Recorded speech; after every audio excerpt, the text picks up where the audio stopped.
Hi guys!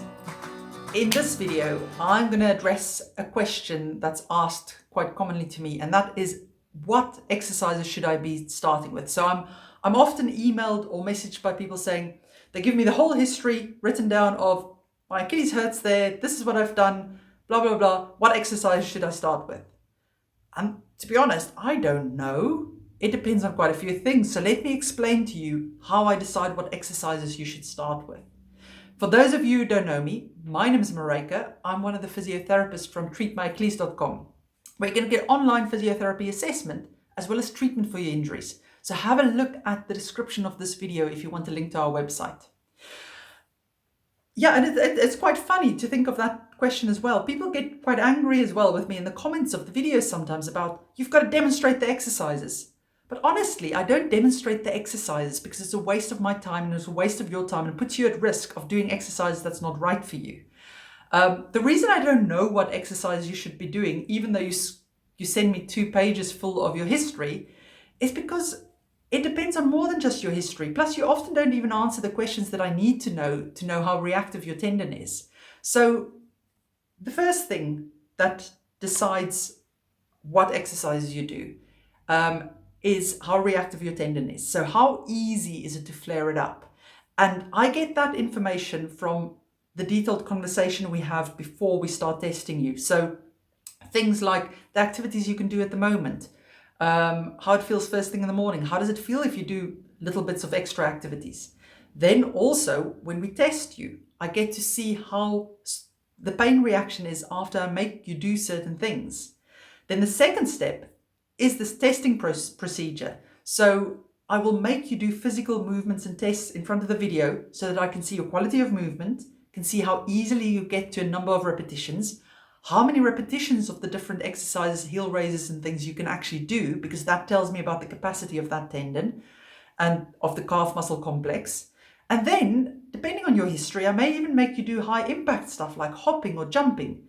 But I won't do that for every patient. It will depend on your history that you've just told me. Because for instance, I had a patient the other day who her tendinopathy started because she was taking fluoroquinolone antibiotics, and they are known to weaken tendons. So she had no pain, and she probably could have hopped for me if I asked her to, but it would likely have caused quite detrimental effects because I had no idea of knowing how strong that tendon is, because those tablets have a way of really weakening it. So it would have been dangerous for me to make her hop. So I didn't make her hop. I rather waited until we strengthened it up before I made her hop.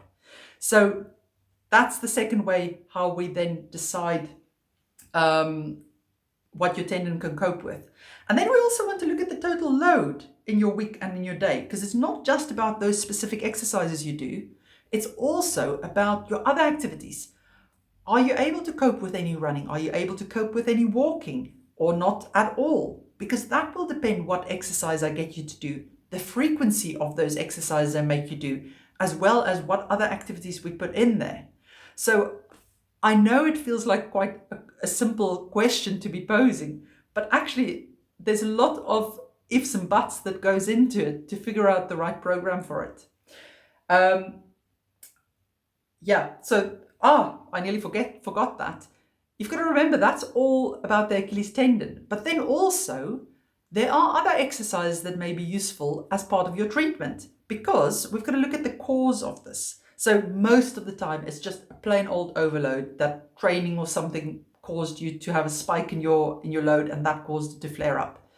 But sometimes there's a lack of muscle strength in key muscle groups like your glutes or your hamstrings, so that you're not actually getting the support from those muscles, and it causes the Achilles to overload. So we've got to test for that as well. And then there's always the lovely old sciatic nerve, where low-grade neural tension, I've made a video about that if you want to know what it is, can actually cause or contribute to tendon injuries. And we've got to test for that as well, whether you've got any elements of that. And then also how sensitive it is will determine how sensitive your sciatic nerve is, will determine what exercises I prescribe for that. So yeah, that's a very long way of saying don't get angry with me when I don't demonstrate exercises. It's just not possible. There's so many different varieties that I can't demonstrate all of them and tell you which person has to do what. So let me know if you've got any questions. And if you need more help with your injury, you're welcome to check out the link to the website is in the description of this video. Yeah, take care.